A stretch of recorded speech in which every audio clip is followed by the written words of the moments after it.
Hey, everybody. Welcome back to another episode of Built Like This podcast. I'm your host, Maxine, on episode 349. Hella.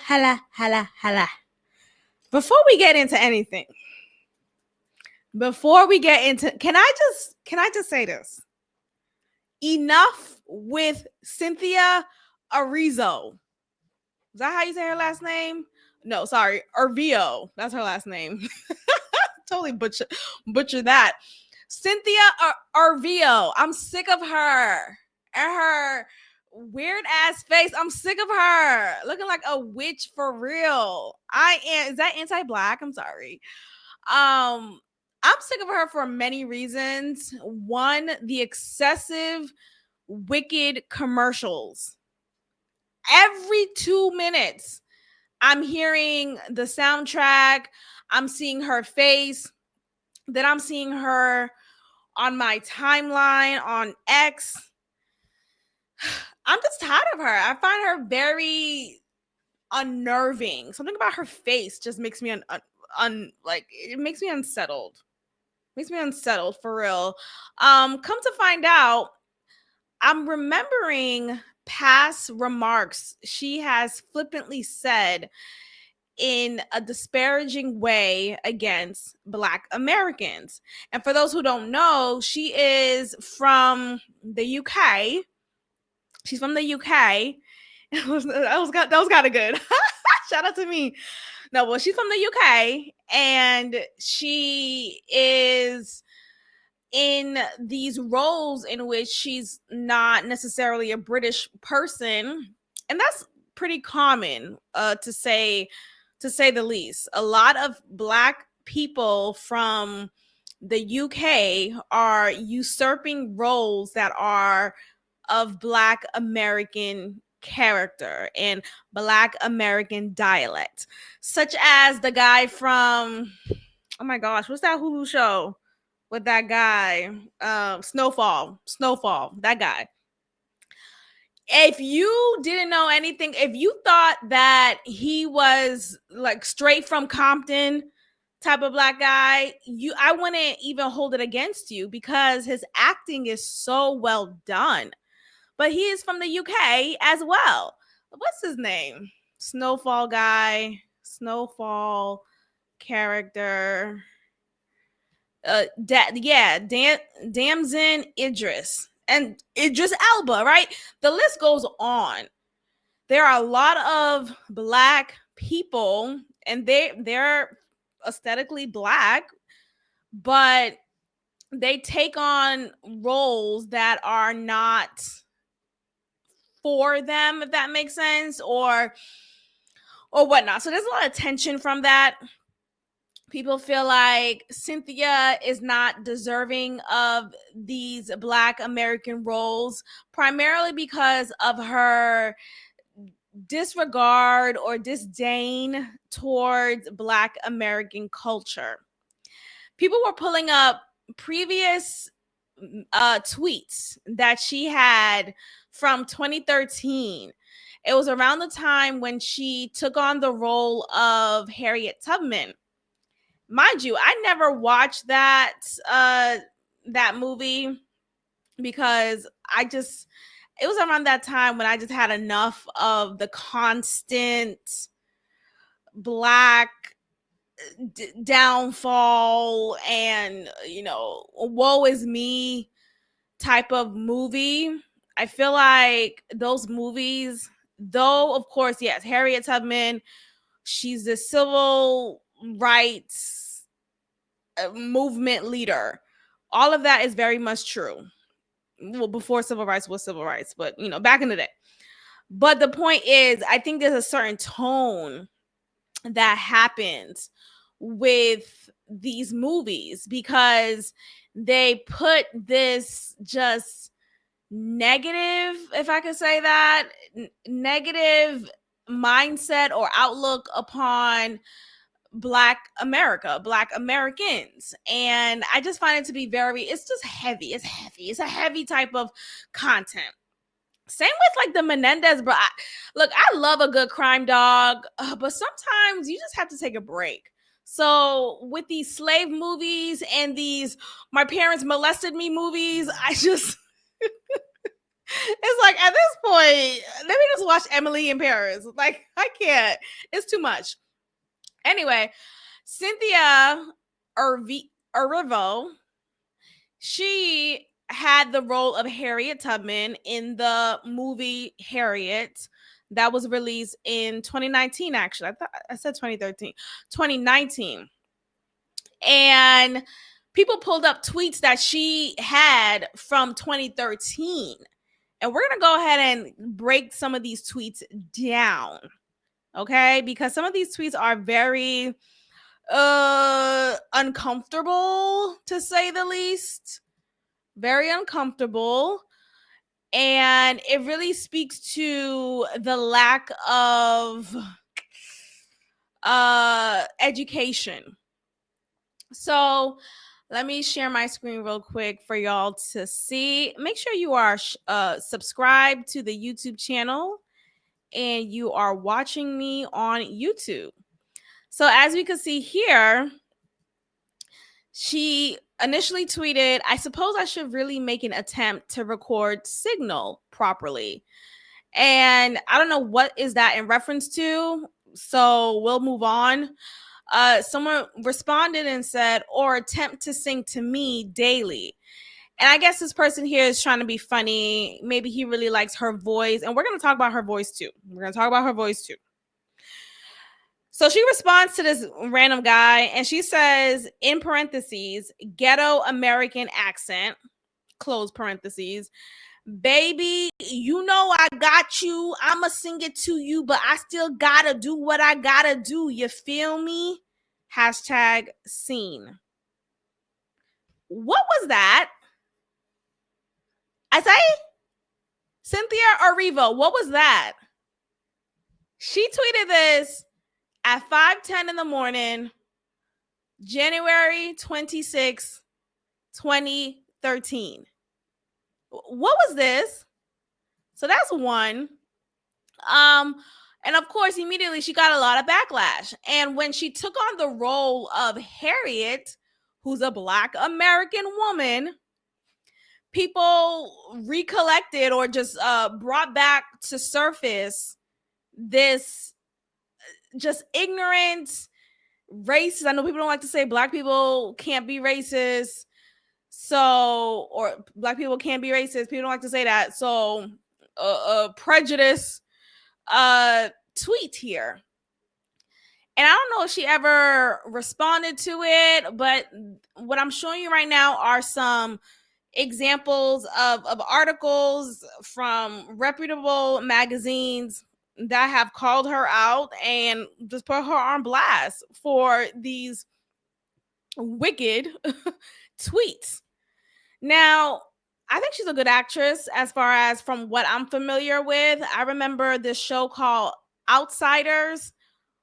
I was really, really, really impressed with her portrayal or her display of her character. She did a really good job, but I wasn't necessarily a fan of her before, nor was I familiar with her work. I just saw her in passing type of thing in shows. So this right here was definitely uncomfortable, unsettling, and it made people look at her in a way that was, I don't know if I like this girl. Okay, I don't know if I like this girl. Now, when I learned of her from her role from the show Outsiders, starring what's his name? Bateman, that guy. I was really, really, really, really, really impressed. Okay. I didn't know that she was a singer. I didn't know that she could sing. Never mind, a singer. I didn't know that she could sing or she had a voice on her. But I was really impressed hearing her voice.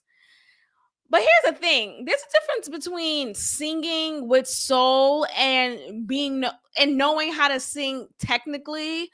I think with her, there's this like people expect that, oh well, because she could hit a note or she's loud with her voice, oh that means she could sing.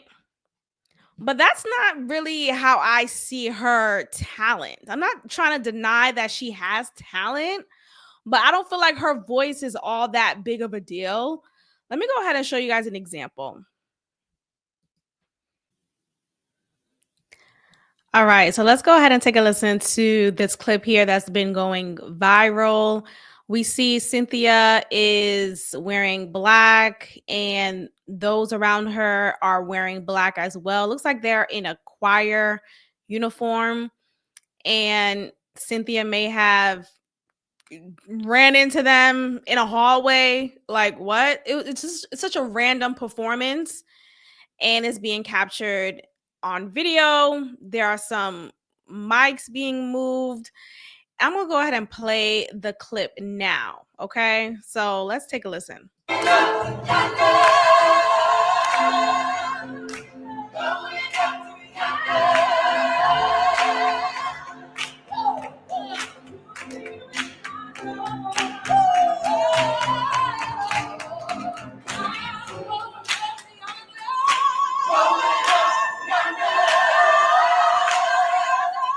So that's her with the solo.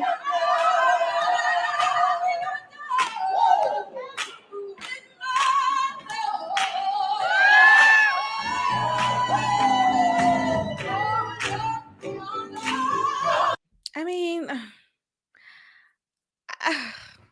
sure she could sing, but can't she sing though? Like, y'all hear what I'm saying? Like, I feel like she's lacking the soul element with a song like this. With any song, really, but a song like this, I feel like it's not hitting where it's supposed to hit. I think the heartstrings that's usually attached to such songs, such lyrics as this, she lacks in her performance. Like,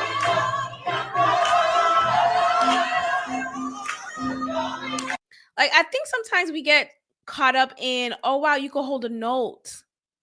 Oh wow, you could sing loud. Oh wow, you could make it look so effortless. Sorry, effortless. Um and think that that means this person has a great voice. When sure, her voice is good. I'm not saying she can't sing, but I feel like the way that I'm hearing it is just not pleasing to my ear. It sounds more like a yell. Y'all hear what I'm saying? Like, it sounds like a yelp.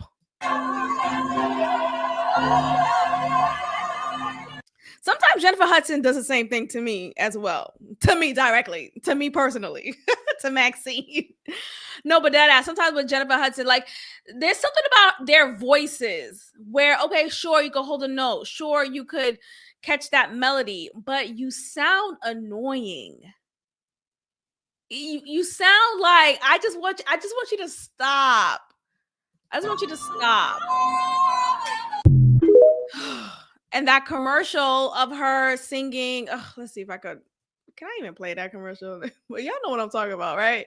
That Target commercial where she's in the the aisle, and someone else is singing some wicked song. Let me change the playback speed just in case. I love it. Yeah. That's my night. There's no place like Target to shop everything we can. Okay, yeah. So that. Okay. It's okay, you can hit the note, but you just sound annoying. You just sound annoying, Cynthia. Does sound like a hater. I'm dead ass. I feel like something about her is just so irritating, and I just don't want to hear it. I don't want to hear it anymore. Enough. And Wicked, it's clear that it has the biggest budget of all budgets this year. That's why we're seeing so many commercials of the same thing for this damn movie. And both Cynthia and Ariana look just emaciated. Like, they look very much sickly. I came across these videos of them prior to them getting the role, they had these audition videos, and they look better. They look more full in their bones. But throughout the movie, I haven't seen the movie, but from the clips that I would see online, from the commercials, and just the trailer in general, they just look very disturbing. There's even a video of them together. Let me see if I can find it. A video of both of them together, sitting close to close, like it's just weird. Like, ma'am, Cynthia, we get it. You're gay. We get it. And she's getting a lot of backlash because she is in a relationship with Lena Waithe. And she apparently shot her shot to Lena Waithe while Lena was still married to her ex-wife. And it seems like they got in a relationship regardless of that, and people trying to call her a homewrecker, and that's why her and Ariana get along. First of all, can we end this term homewrecker? Enough. If someone outside of your home is wrecking your home, then was it really a house? Was it a house? Was it really a house that you called a home? Like, was it really something like that? Because I would say differently. Let's see if I can find it. Ew.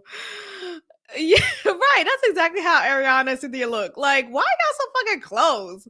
I don't think Ariana's gay, but like the way she be moving, I wouldn't be surprised. Look, either way, it's fine. I'm not trying to harp on that. The point is, it's just extra. A lot of these things are extra. So there's a lot of these videos coming out of people making fun of how they are from these interviews. They're just so all up on each other. Like, what was this experience like filming this movie? Yeah, this is the one I want to show y'all. Okay, so this is the interview where yes. No, that's not it. There was another one. They were just so ridiculously close, crying every second. Well, What? yeah. I just can y'all. I don't know. Maybe I gotta watch a movie. Maybe I'm just talking too much crap right now. I can't find the one I'm trying to look for. Maybe I saved it on my. Maybe I retweeted it. Nonetheless, child, enough.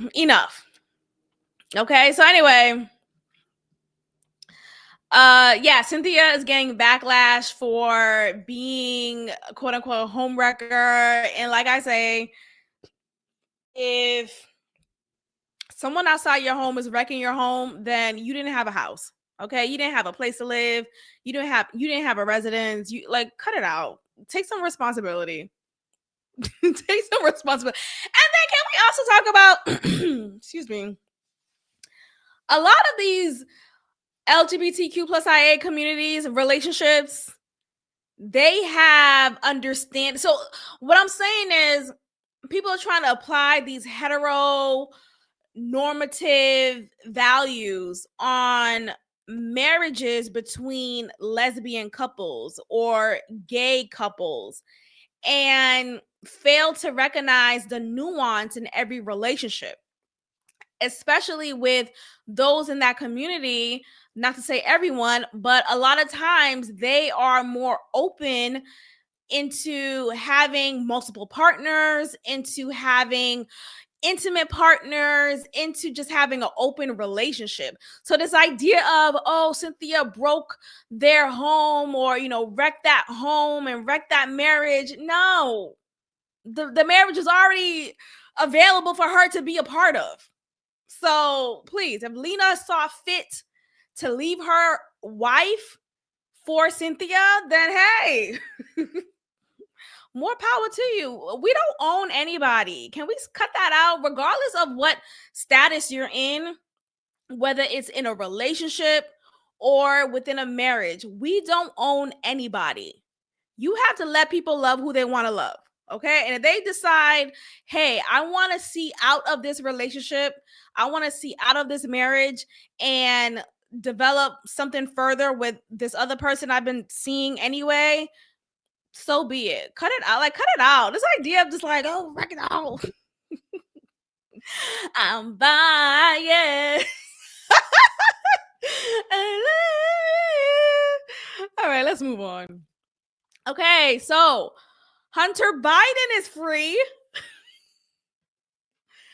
Child, Hunter Biden has been pardoned and everybody is upset. Everybody is shocked. Everybody is taken aback. And I just want to show some clips, some highlights of Hunter Biden in his crack era. Let's get into it, child. Let's get into this crack era. I need to stop saying that before things get shaky over here. But remember, Hunter Biden was charged with weapons of destruction or having having a firearm in possession and abusing crack, literally crack. And he was supposed to face a trial and a sentence from such charges. There's the Hunter Biden tape that supports these allegations because we see on the tape him smoking crack, him doing other substances, and him getting his dick sucked by these prostitutes. So just like everyone else, when you go through something that is criminal, you have to go through a court of law. And he was seemingly going to go through that. But his dad is the president. So you really thought Hunter Biden was going to go through the law and spend time in prison? Please, let's go ahead and take a listen. Go back to the basic niggas on Zoom, say I'm New York. I'm leaving the scene, I'm keeping the scene around. You just mute it. But if y'all watching the video right now, you'll see here him living his best crackhead life. And he's pardoned. He is pardoned. He's, he's free from it all. I mean, can I be mad? Can anyone be mad? Sure. I don't find it to be surprising, though. I don't think this is something that would have been any other way. Let's see. Oh, let me not. Okay, but anyway, this is what it is. Okay, so Hunter said that he is, he's not taking this lightly. He is so grateful to be pardoned, and he would devote the rest of his life bringing awareness and just doing better. Let's see if I can find the exact quotes of him speaking on this matter. But I just find it to be so interesting because the times that we're in right now, it's just everything's a joke. And I just want those who have been staunch Democratic supporters, I want you to really wake up. And I'm not saying this to say that the Republican Party is free from any poor behavior or hypocritical behavior. I just want us to point out the obviousness in both parties, particularly the Democratic Party. If you are someone who have been staunchly supporting the Democratic Party, I want you to really sit within yourself and look at this and be just enraged, I would say, because what's his name? Biden said himself that he would not pardon, according to the Secretary of the Press, whatever her title is, Karine Jean-Pierre, that lady. She said that the answer is no. Biden will not pardon Hunter. There will be no way in which that will happen. But we see the exact opposite. So what does this mean, right? What does this mean? It just means that the show is playing, that there's a show happening here. And it's time for us as American citizens to stop falling for the okie doke. Call people out and really shift your energy when it comes to these games that they're playing in our faces. I'm going to go ahead and play a clip showing some of these examples of what I'm saying to y'all, because I do find this to be very disturbing. So I'm going to go ahead and share my screen once more, and we're going to take a listen. Okay, because at this point, let's do 125. All right. Very, very clear about what has just transpired. First and foremost, President Joe Biden has broken a promise, one he made unequivocally, that he would not pardon his son. When he ran for re-election, Biden told the public in no uncertain terms that this course of action, this exact thing, was off the table. Biden previously said unambiguously, I will accept the outcome of this case and will continue to respect the judicial process. As White House Press Secretary Karine Jean-Pierre put it, Biden was very clear, very upfront, obviously very definitive. Let's watch. I know you said not a lot's changed since yesterday, and it's a personal matter, but from a presidential perspective, is there any possibility that the president would end up pardoning his son? No. Okay, so she says no, emphatically, just straight up, no.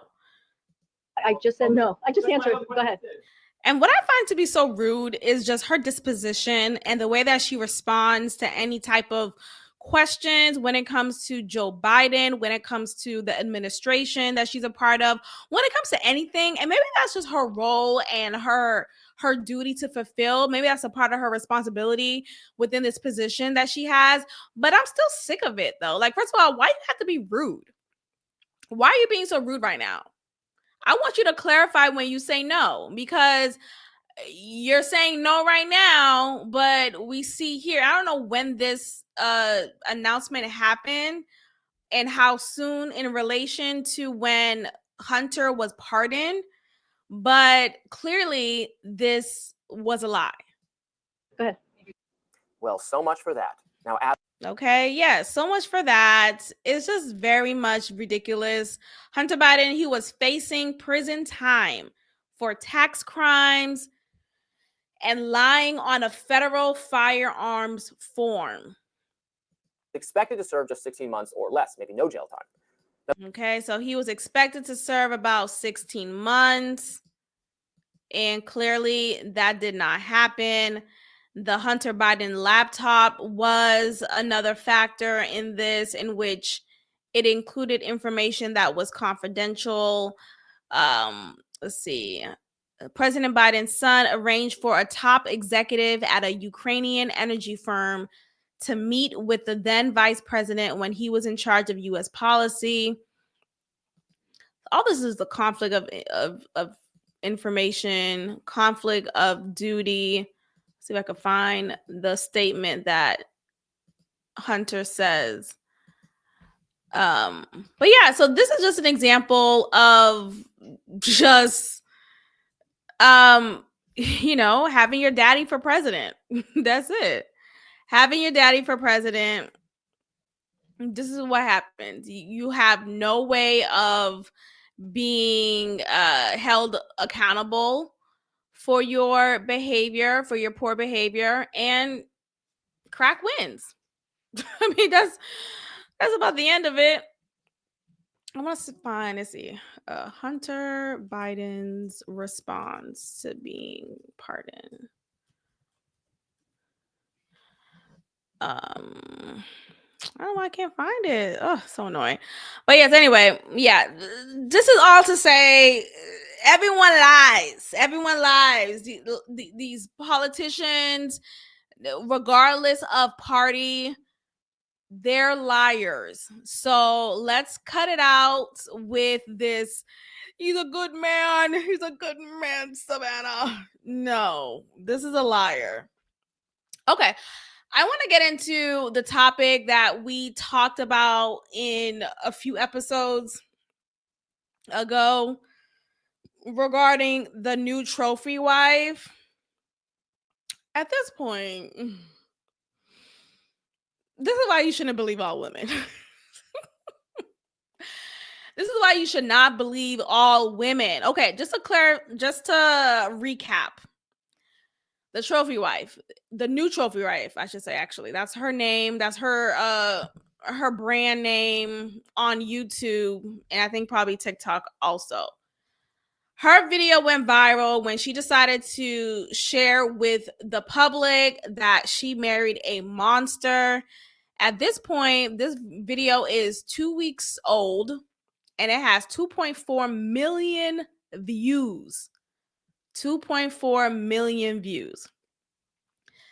In this video, she shares with us that she found out as she was changing her 2-year-old's diaper that there were some scars and marks on her body, and it led to her asking her child what happened, and her child said, "Daddy did this. Daddy hurt me."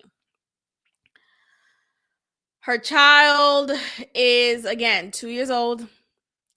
She concocts a plan to leave her home with the kids and says to her husband, "Oh, we're just going to go holiday shopping," because she didn't want him to get the drift that she was leaving him. Now, I guess I should have paused right then and there, because why?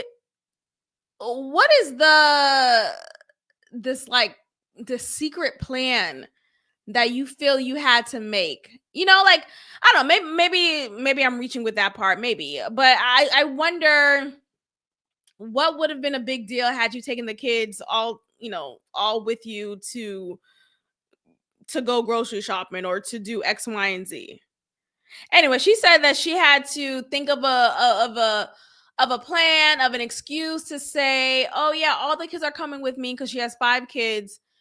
The 2 girls are his. And anyway, so she goes to a hospital. They confirm that the child has been violated. I have to be mindful of my language here. And we find out that the 4-year-old daughter has also been violated. So both daughters have been violated, allegedly, by their dad.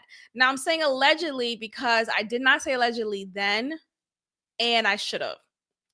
Not to say I don't necessarily believe her, but just to do my due diligence, I think it's best for us to move forward with the alleged part of it all.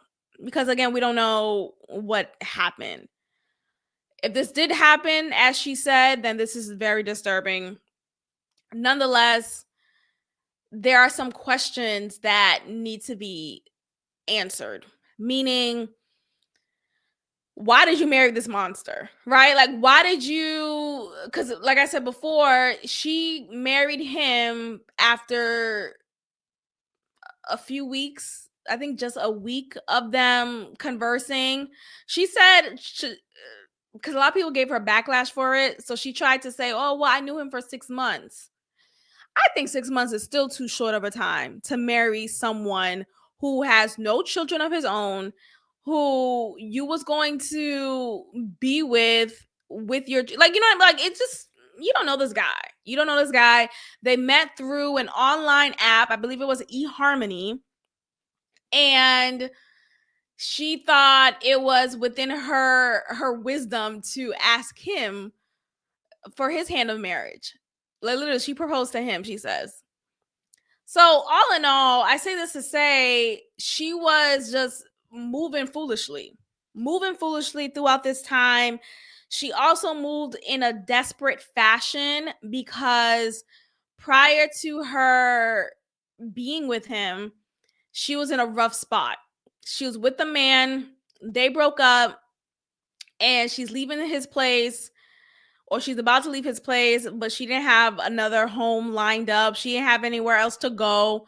And it seemed that she didn't have any money of her own or enough money, which was very odd because in a previous video, she said she was making good money, $90,000 a year, which I find to be very good, but maybe not in her case, considering she's a single mother of 5 kids. Well, at the time, it was like, I think just three or 2. Nonetheless, she's taking sole responsibility of all her children.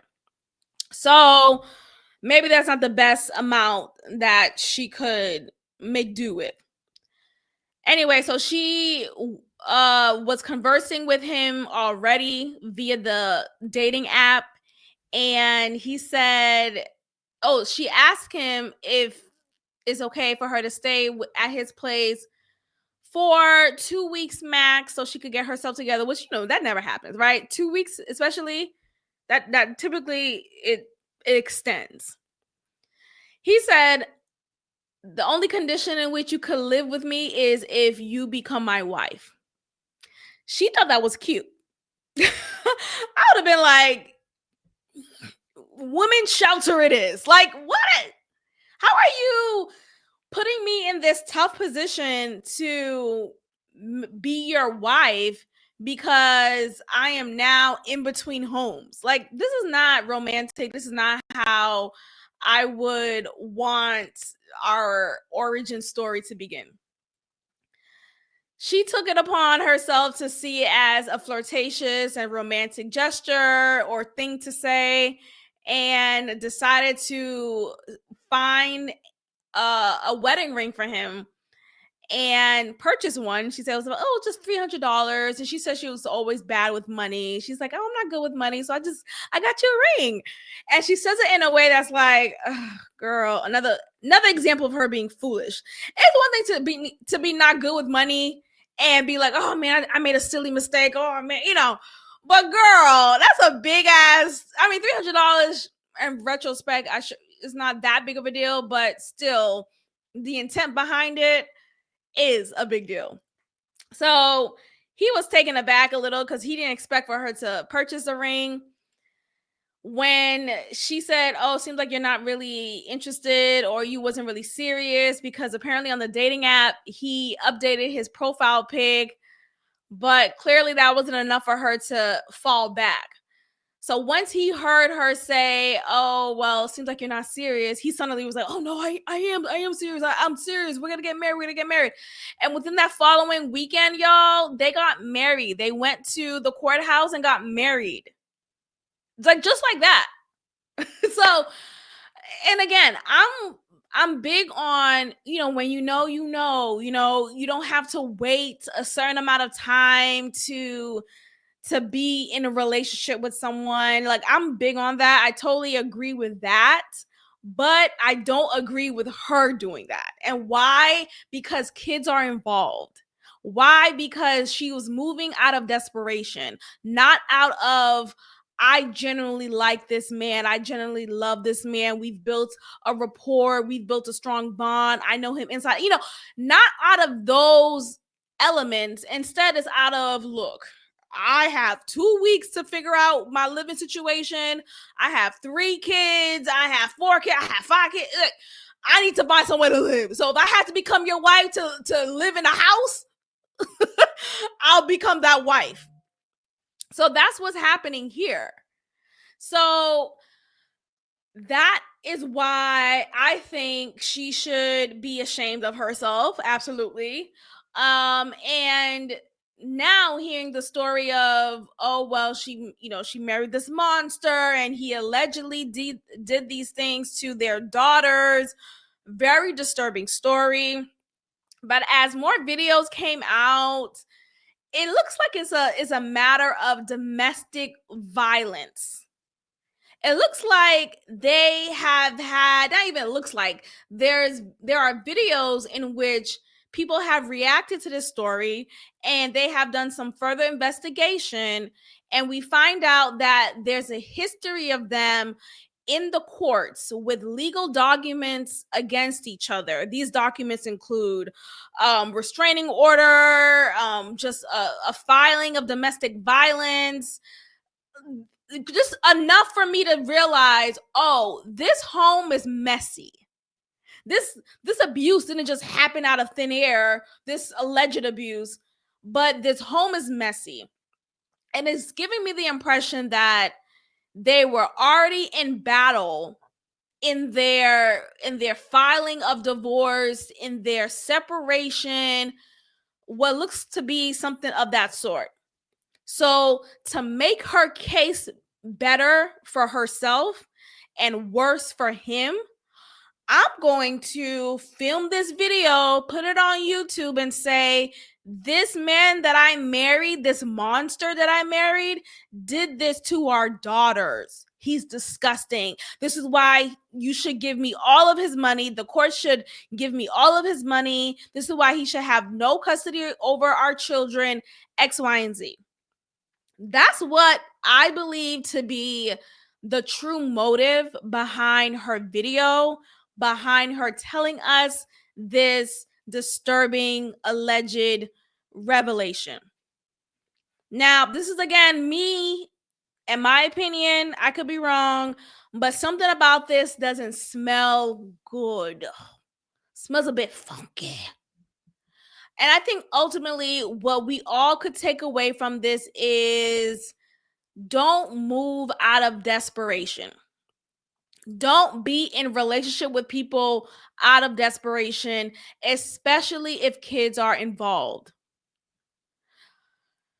And don't marry Africans. Hello? Don't and don't go on dating apps. Huh? I'm being dead ass though. I came across there's an epidemic, y'all. There's an epidemic of videos on YouTube, maybe just my algorithm, but there's an epidemic called romance scam. Yes, romance scam. Type it out, y'all. Go on YouTube and type it out. There's a plethora of videos of women who are sharing their stories of being scammed online because they were lonely and they found company online. This handsome gentleman kept giving them attention, and wow, he loves me. I love him. Of course, I'll give him some money.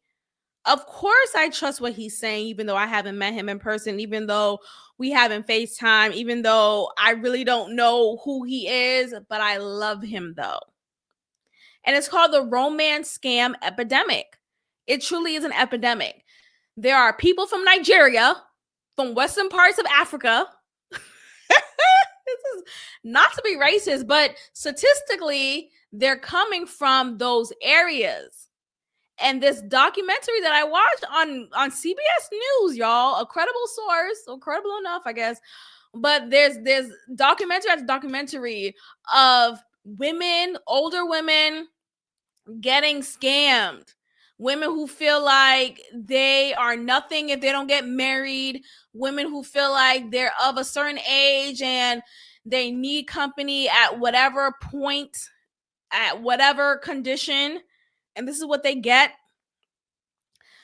And they're scammed. They hurry up and get married and they realize, who the F did I, a Risa Tisa situation, right? Who the F did I marry?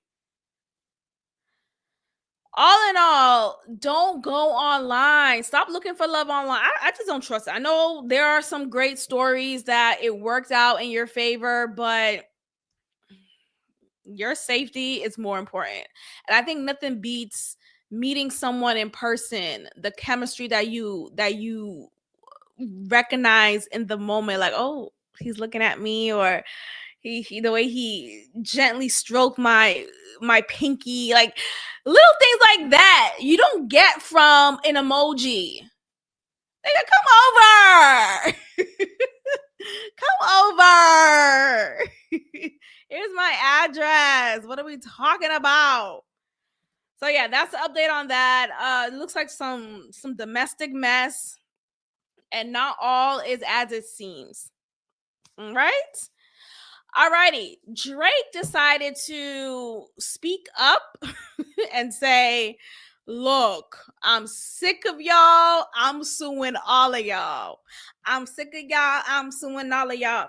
I'm sick of y'all. I'm suing all of y'all. I'm sick of y'all. I'm suing. Okay. He is suing everyone. He's like, I am sick and tired of y'all playing Not Like Us over and over again. Okay. His allegation is Spotify and Universal Music Group have conspired to inflate the popularity of Kendrick Lamar's Not Like Us. And by conspired, I mean they have artificially, according to Drake, artificially inflated the popularity of this song, meaning the high numbers, the just the epidemic that this song was when it came out, and just that era, it was loud. It was hard to ignore.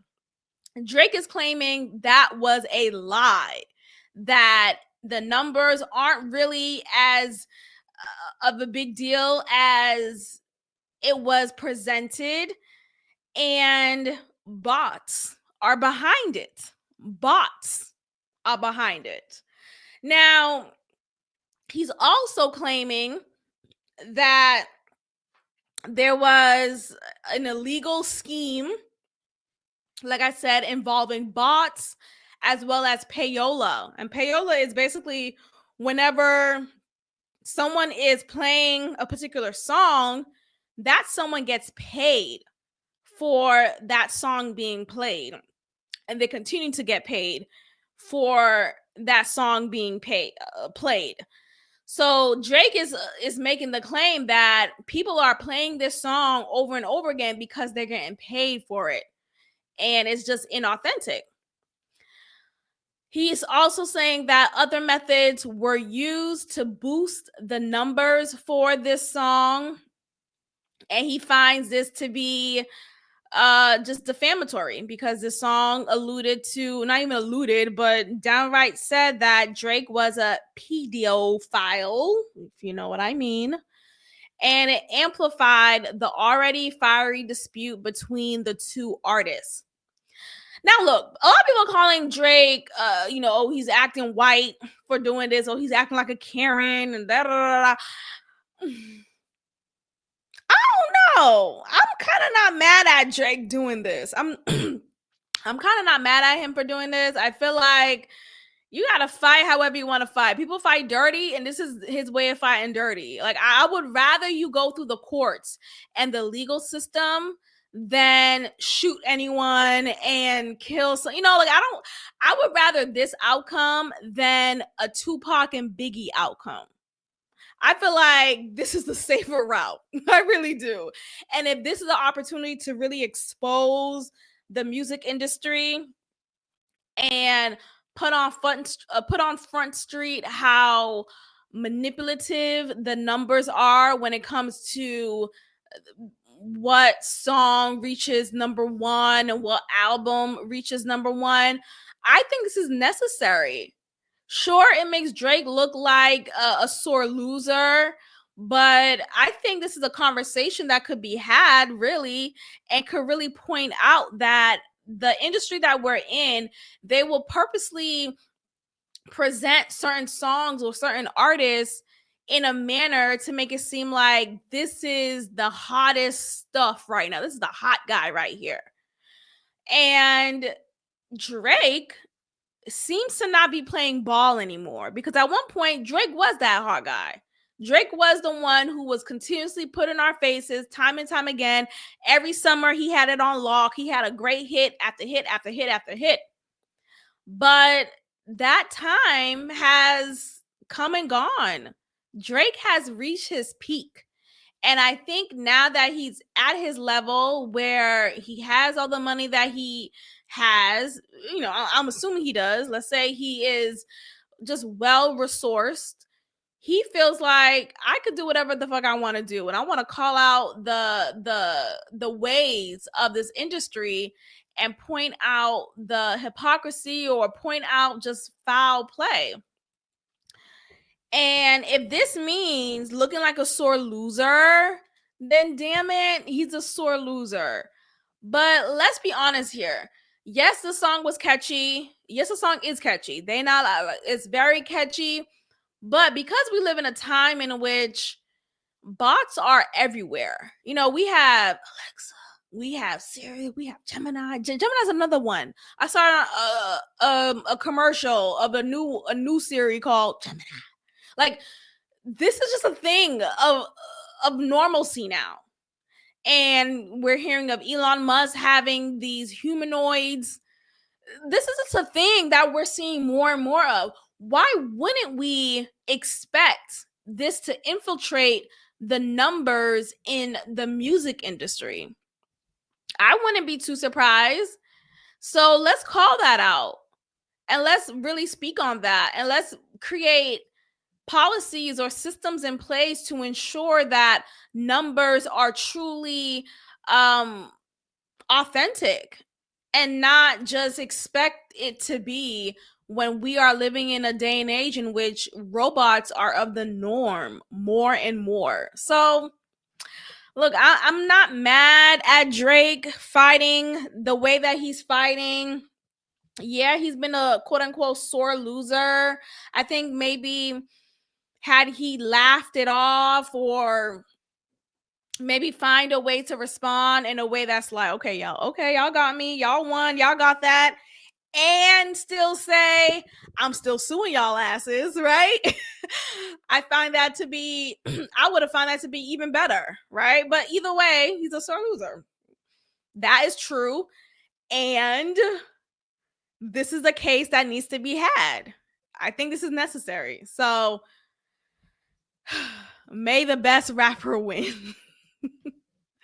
May the best rapper win. All right, ladies and gentlemen, we're going to go ahead and end it here. Thank you so much for listening. Make sure you are subscribed. That is your way of supporting this podcast. That is free. Just subscribe, hit that subscribe button, hit that notification button.